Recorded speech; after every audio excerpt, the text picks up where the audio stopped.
আসসালামু আলাইকুম সুপ্রিয় শিক্ষার্থীবৃন্দ।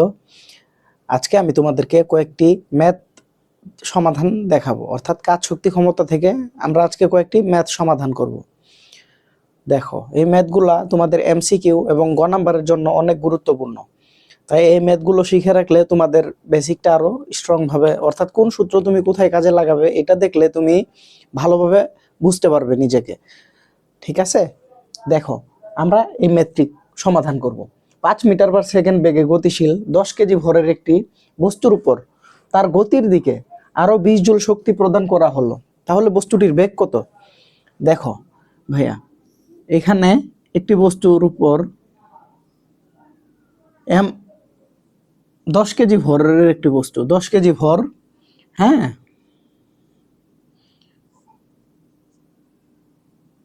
এখানে 5 মিটার পার সেকেন্ড বেগে গিয়েছে।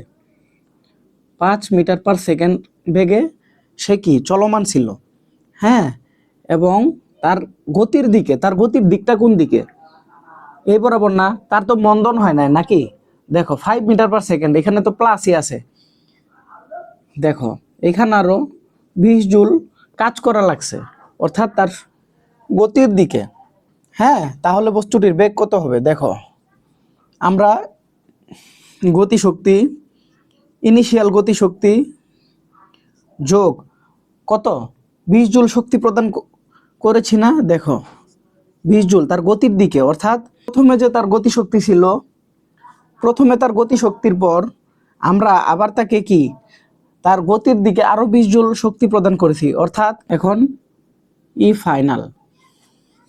দেখো ইনিশিয়াল গতিশক্তি, ফাইনাল গতিশক্তি। দেখো আমরা এটা সমান জানি half M V square plus 20, এখানে কি হাফ এম ভি স্কোয়ার।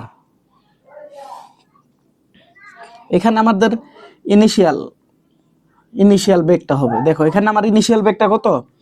এখানে হাফ ইন্টু মেস ভর কত 10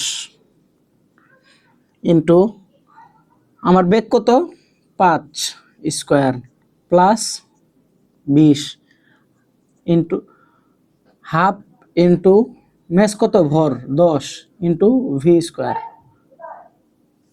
ঠিক আছে, এখানে দেখো এখানে আমাদের কত নামবে? 145।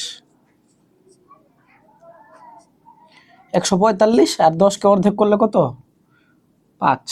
দেখো 5 ভি স্কোয়ার, অর্থাৎ এখানে ভি এর মানটা কত আসে? 145/5। দেখো এখানে কত আসে? √29 আসবে। ঠিক আছে, এখন কত আসে? 5 পয়েন্ট সামথিং আসে, এটার উত্তর 5 point something metre per second.